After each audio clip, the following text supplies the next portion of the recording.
outside the hospital's labor room, a father is pacing around anxiously. The sound of a baby crying comes from inside, and within a few seconds, a nurse comes out with a smile and says, "Congratulations, happiness has arrived at your home." A celebratory atmosphere fills the family. Boxes of sweets are opened, and phones start ringing. But just then, a senior doctor comes out of the labor room, a strange silence on his face. He takes the father aside and says something softly that turns all the happiness into a deep silence in an instant. The doctor says, "The baby is perfectly healthy, but we cannot tell right now whether it is a boy or a girl." In that single moment, the entire life of that newborn baby is decided. The child who was a blessing just a few minutes ago suddenly becomes a question in the eyes of this 21st century modern society. Have you ever thought deeply about why a human being who has just taken their first breath in this world is pushed into such darkness for a lifetime without any fault of their own? But a big question arises here. Why did the doctor say that after all? Is this a disease? Science answers this with a no. It is not called a disease, but rather intersex. Generally, when a baby develops in the mother's womb, the father's chromosome determines whether it will be a boy, XY, or a girl, XX. But nature sometimes makes a small tweak in its own machinery. The baby's chromosomes get mixed up, creating an XXY pattern. In medical science, this is called Klinefelter syndrome. In this, the child's body is that of a boy, but female hormones start developing. Famous biologist Anne Fausto Sterling's research proves that about 2 out of every 100 people in the world are born neither entirely male nor entirely female. The World Health Organization, WHO, doesn't consider it a disease either. This is a colorful spectrum of nature. Now, just pause and think. Today in the 21st century, when we see them being shoved around on the streets or begging for money at traffic signals, do you think these people are a product of only this modern era? If you feel that way, sit down sometime with an elder in your house, your grandfather or great-grandfather. Ask them if, when they were young, there used to be Hijras in their village or neighborhood. What your grandfather or great-grandfather will tell you will leave you astonished. They will tell you that yes, they did exist, but not begging on the streets like today. In ancient India, they were looked upon with great respect. When a child was born in royal families, the mansions of landlords or the house of the village chief they would visit. Drums would beat regularly upon their arrival. They were seated in the courtyard with honor, and people believed that their blessings carried the direct voice of God. But then, what on earth happened that the people who used to be the pride of courtyards during our great-grandfather's era are now forced to wander the dusty streets? To understand this horrific truth, we have to go back even thousands of years before the era of our grandfathers and great-grandfathers. Let's turn back the wheel of time and go straight back 4,000 years from today, to Mesopotamia, which is modern-day Iraq, where the world's very first civilization settled. It is written on the ancient clay tablets there that there used to be priests named Gala. These were people who were neither men nor women. They did not live in ordinary homes. Instead, they lived in the most magnificent temples there, and their job was to sing sacred songs for the gods. Were they limited only to temples? Not at all. If you peek into the history of ancient China, they were called eunuchs in the courts of the emperors. The kings of China were very clever. They felt that ordinary ministers could seize power at any time out of greed, but these eunuchs had no families of their own. Therefore, the emperors of China entrusted them with the most secret rooms of their palaces, the keys to their treasuries, and even the security of their bedrooms. Similarly, in ancient Rome and Greece, they used to be the closest spies and bodyguards of the kings. In Indian mythology, no story is complete without them. In the Ramayana, when Lord Rama was exiled to the forest, he told the subjects following him, "Oh, men and women, go back." When he returned 14 years later, he saw that some people were still standing at that very same spot by the riverbank. Upon inquiring, he found out they were people from the Hijra community, because Rama had asked men and women to leave, not them. Seeing their deep devotion and penance, Lord Rama granted them a boon. The character of Shikandi in the Mahabharata's Kurukshetra was also a part of this community, without whom it was impossible to defeat Bhishma Pitama. During the Mughal era, they were called Khwajasara or Khoja. They were the most powerful protectors of the Red Fort's harem, where the queens lived. Speaking of America, thousands of years before Columbus arrived, there was a very sacred word for them in the tribes of the Native Americans: two-spirit. They believed that the souls of both man and woman reside inside these people, and that they are closest to God. They were considered the greatest doctors and guides of the tribe. So then, when on earth did that ill-fated day come when they were thrown out of palaces and onto the streets? This was the day when the British stepped into India and many parts of the world. The British rule lived with its Victorian mindset. In their society, a man should only wear a suit and a woman a gown. In the year 1871, the the British passed the most inhumane law in Indian history, the Criminal Tribes Act. The British declared the Hijra community as criminals right from birth in this law. Overnight, the protectors of palaces were turned into criminals of the streets. The police would beat them like animals. Out of fear, society turned its back on them, and from here began that dark era, which forced them to beg. A very interesting question of science arises here. Is being a third gender just a construct of humans? Does nothing like this happen in animals or plants?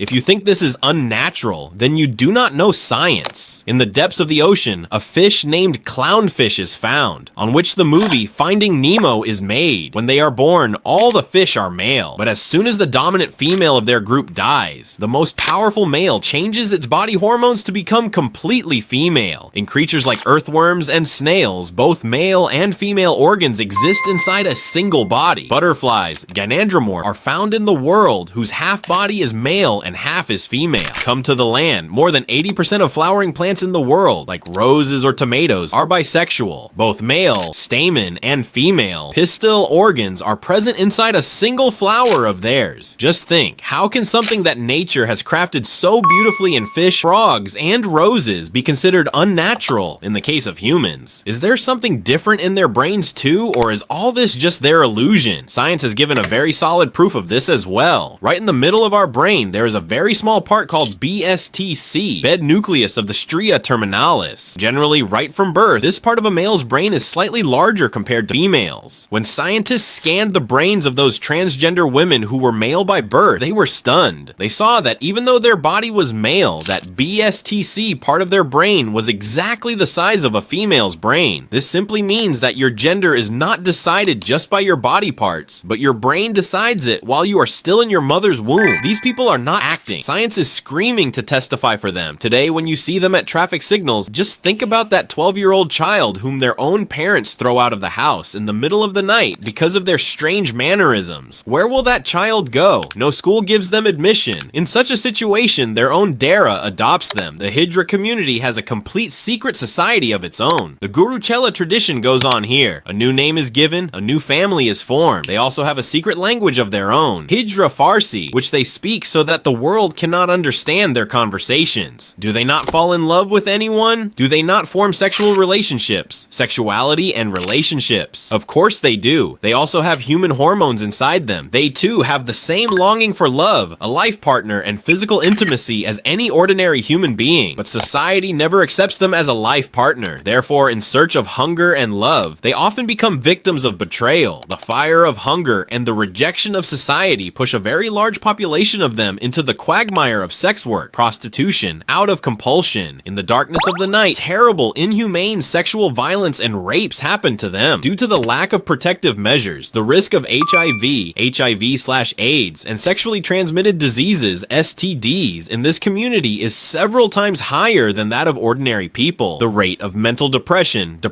and suicide among them is about 40% higher than ordinary humans. This is the reason why even today, the average lifespan of this community has remained confined to just 30 to 40 years. If we look at the rest of the countries in the world, two completely different pictures emerge. In a country like Thailand, they are called Kathoi, or ladyboys, where they are considered a very glamorous and normal part of society. In Indonesia, they have their own cultural identity as waria and as muksa in Mexico. But on the other hand, in many conservative countries like Saudi Arabia and Iran, being transgender is still a horrific crime today, the punishment for which is directly death or public flogging. But history is witness that whenever oppression crosses its limits, a revolution is born. Worldwide, this community has fought a long and bloody battle for their rights. If we speak of America, that night of June 28, 1969 was recorded forever in world history when the police raided a bar named Stonewall Inn in New York. The police often used to come there and beat transgender people like animals. But that night, the limit of tolerance broke. A black transgender woman named Marsha P. Johnson picked up that first brick and rebelled against the police. These Stonewall riots became the biggest symbol of the rights revolution across the entire world. Today, in countries like America, they have rights ranging from enlisting in the military to getting married. In the year 2022, America even implemented the X, reverence, unspecified gender option instead of gender in its passports. The biggest victory of this revolution in India happened on April 15th, 2014. On this day, the Supreme Court of India delivered a historic verdict named the Nalsa Judgment. The Supreme Court stated in clear words that a person's gender identity is determined not just by their physical anatomy, but by their soul and their mind. India officially granted them the status of third gender. In the year 2019, the government of India also passed the Transgender Persons Act. Today, owing to this very law and this very freedom, people from the Hijra community are creating history for the first time in India. A person like Shabnam Mausi became India's first transgender member of the Legislative Assembly, MLA. Joyita Mundal slapped society in the face by becoming the country's first transgender judge. And activists like Lakshmi Narayan Tripathi have fearlessly raised the voice of this community not just in India, but even went to the United Nations, UN, to present it before the entire world. Whether it is Hollywood series like Pose, or The Danish Girl, or the changing perspective of modern Bollywood today, the media too has now started viewing them as human beings instead of making them villains or mere objects of ridicule. Today, when we look toward the future, science has progressed very rapidly. Hormonal therapy and sex reassignment surgery, SRS, have given a new life to those millions of people who felt trapped in the wrong body. Perhaps in the future, with gene editing technologies like CRISPR, intersex chromosomes could be changed while still inside the mother's womb. But a massive question arises here. Do we really need to fix them in some lab? Or do we need to fix the rotten mindset of our society that hates them? Until a father is afraid to embrace his child who is a little different from the rest of the children in the neighborhood, no modern science or any Supreme Court can do any good for this society. They are not aliens. They are living beings of this very earth. They are those pieces that emerged from our own homes, whom we threw into the trash bin simply because they did not fit into the two narrow frames we created, male and female. The next time at any intersection under the scorching sun, when a Hijra knocks on your car window, before looking at them with eyes of hatred or fear, just think for a single moment that if the doctor standing outside that labor room had said that thing to your father, then today the person clapping on that burning road would be none other than you yourself. The time has come for us to advance the clocks of our thinking a little and accept this colorful humanity in the exact same form in which nature has crafted it so beautifully.